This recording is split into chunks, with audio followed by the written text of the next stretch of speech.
جانوروں کے بھی ایسے حقوق اسلام نے بیان کیے کہ ان کے ساتھ بھی آپ نے ظلم نہیں کرنا،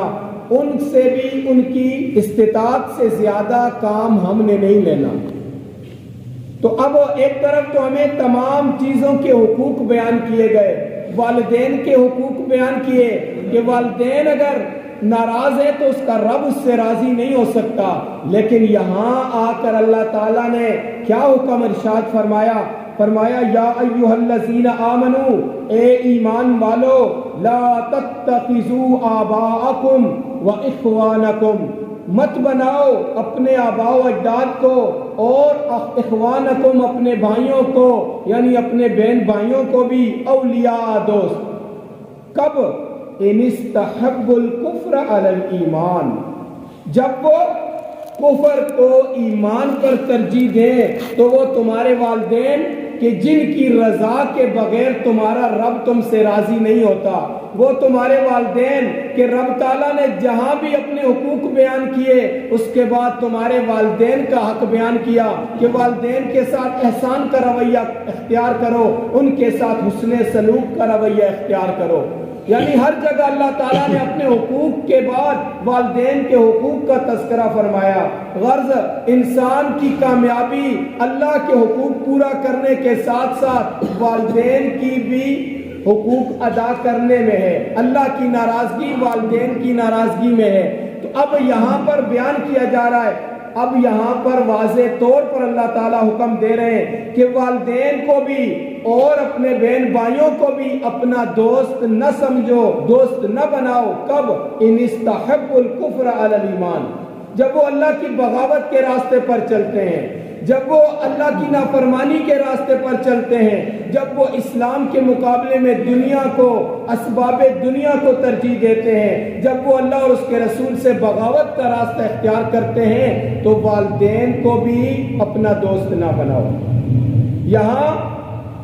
اس لیے والدین کا تذکرہ کیا کہ سب سے زیادہ حقوق انسان پر شریعت کے بعد والدین کے ہیں، لیکن اگر والدین بھی اللہ کے باغی اور نافرمان ہیں تو ان کو بھی دوست نہ بناؤ۔ کو جا کے تمہارے دوسرے رشتہ دار، تمہارے دوست و احباب، تمہاری پارٹیاں، تمہارے لیڈر اگر وہ اللہ اور اس کے رسول کے نافرمان ہیں تو وہ تو بدرجہ اولا اس بات کے مستحق ہے کہ تم اپنا تعلق ان سے ختم کر لو، تم ان کو دوست نہ سمجھو، ان کے ساتھ تعاون نہ کرو۔ جب والدین کے بارے میں یہ حکم آ چکا ہے تو دوسرے کوئی درجہ نہیں رکھتے، دوسرے ان کے مقابلے میں دوسروں کا کوئی مرتبہ اور مقام نہیں ہے۔ اس لیے سب سے قریبی تعلق سے اللہ تعالیٰ نے شروع فرمایا کہ اگر دنیا والے، تمہارے دوست و احباب، تمہاری پارٹیاں، تمہارے لیڈر اگر اللہ اور اس کے رسول کے باغی ہیں ان کو بھی چھوڑو، حتیٰ کہ تمہارے والدین بھی اگر بغاوت کا راستہ اختیار کرتے ہیں تو وہ بھی تمہارے دوست نہیں ہو سکتے۔ اس کی مثال صحابہ کرام کی زندگیوں سے ہمیں ملتی ہے، قرون اولیٰ سے ہمیں ملتی ہے کہ نبی علیہ السلام پر ایمان لانے والوں نے جب ایمان کا دعویٰ کیا، اپنے گھر بار، اپنی جائیدادیں، اپنے عزیز و اقارب سب کو قربان کر دیا، یہاں تک کہ جب اسلام نے حکم دیا تو بھائی کے مقابلے میں بھائی کھڑا تھا، باپ بیٹے کے مقابلے میں کھڑا تھا۔ یہی ہمارے لیے نمونہ ہے۔ تو فرمایا ان استحبوا الکفر علی الایمان، اگر وہ کفر کو، اللہ کی بغاوت کو ایمان پر ترجیح دینے والے ہیں، وَمَن يَتَوَلَّهُم مِّنكُمْ، اگر اس کے باوجود بھی تم نے ان سے دوستی لگائی، تم ان کی طرف مائل ہوئے، تم نے ان سے تعلق رکھا، تم نے ان کو ترجیح دی، فَأُولَئِكَ هُمُ الظَّالِمُونَ، تو پھر ایسے لوگ ظالم ہیں، یعنی پھر وہ بھی ظالموں میں شامل ہیں۔ ظلم کا ساتھ دینے والا، ظالم کی حمایت کرنے والا یا ظالم کے ظلم پر خاموش رہنے والا حقیقت میں ظلم کا ساتھی ہوتا ہے۔ پھر آگے اللہ تعالیٰ نے دو ٹوک انداز میں فیصلہ فرما دیا، یعنی اس سے پہلے جو احکامات بیان کیے اب دو ٹوک اور واضح الفاظ میں فیصلہ فرما دیا۔ ہمیں اپنی زندگیوں کا جائزہ لینا ہے اور اس آیت کے اوپر غور کرنی ہے۔ قل ان کان، کہہ دیجئے نبی علیہ السلام، ان کان آباؤکم، انہیں کہیں کہ اگر تمہارے آباء و اجداد، و اب تم اور تمہاری اولادیں، و اخوانکم اور تمہارے بھائی، وَأَزْوَاجُكُمْ اور تمہاری بیویاں، وَعَشِيرَتُكُمْ اور تمہارے قومیں، تمہارے خاندان، وَأَمْوَالٌ اقْتَرَفْتُمُوهَا اور وہ مال جو تم نے کمائے، تم نے حاصل کیے، وَتِجَارَةٌ تَخْشَوْنَ كَسَادَهَا اور تمہاری تجارتیں کہ جن کے نقصان کا تمہیں خطرہ ہے، تمہاری نوکریاں کہ جن کے جانے کا تمہیں خطرہ ہے، ترقی کی راستے میں تمہیں نظر آتا ہے کہ رکاوٹ بن جائے گا اسلام پر چلنا، لہٰذا ہم اپنی نوکری بچاتے ہیں، ہماری تجارت کو نقصان ہو جائے گا، ہم اپنی تجارت اپنا مال بچاتے ہیں، اور تمہارے وہ رہنے کی جگہیں، تمہاری کوٹھیاں، تمہارے بنگلے، اگر تمہیں ان کے نقصان کا خطرہ ہے، وہ مساکنوں اور وہ تمہارے رہنے کے گھر، تمہاری کوٹھیاں، تمہارے بنگلے، ترضونہا تمہیں جن کو تم پسند کرتے ہو،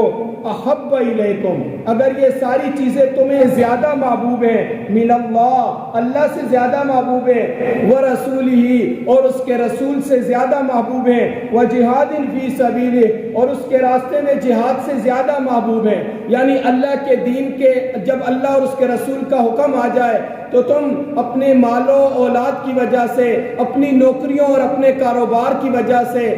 اگر تم نے اللہ اور اس کے رسول کے حکم کو چھوڑ دیا، جب اللہ کے دین کے قائم کرنے کا، اس کے نظام کے غلبے کا حکم ہے، یا اللہ کے دین کے دفاع کا حکم ہے، یا اللہ تعالیٰ اور اس کے رسول کا حکم تو یہ ہے کہ اللہ کے بندوں پر کہیں ظلم ہو رہا ہے، کہیں ان کی حق تلفی کی جا رہی ہے، تو دوسرے مسلمانوں کا کام ان کی مدد کرنا ہے، لیکن ہمارے آڑے آ رہی ہماری نوکریاں، ہماری زندگیاں، ہمارے کاروبار، ہمارا مال و دولت، ہمارے تعلقات، ہمارے دوست و احباب اگر آڑے آ رہے ہیں تو ہمارے اس رویے کے خلاف ہی قرآن نے یہ حکم دیا، فَتَرَبَّصُوا پھر انتظار کرو، حَتَّى يَأْتِيَ اللَّهُ بِأَمْرِهِ یہاں تک کہ اللہ تعالیٰ تمہارے بارے میں کوئی فیصلہ فرما دے۔ لازمی بات ہے ایسی قومیں کہ جو اللہ اور اللہ کے رسول علیہ السلام کے احکامات کے مقابلے میں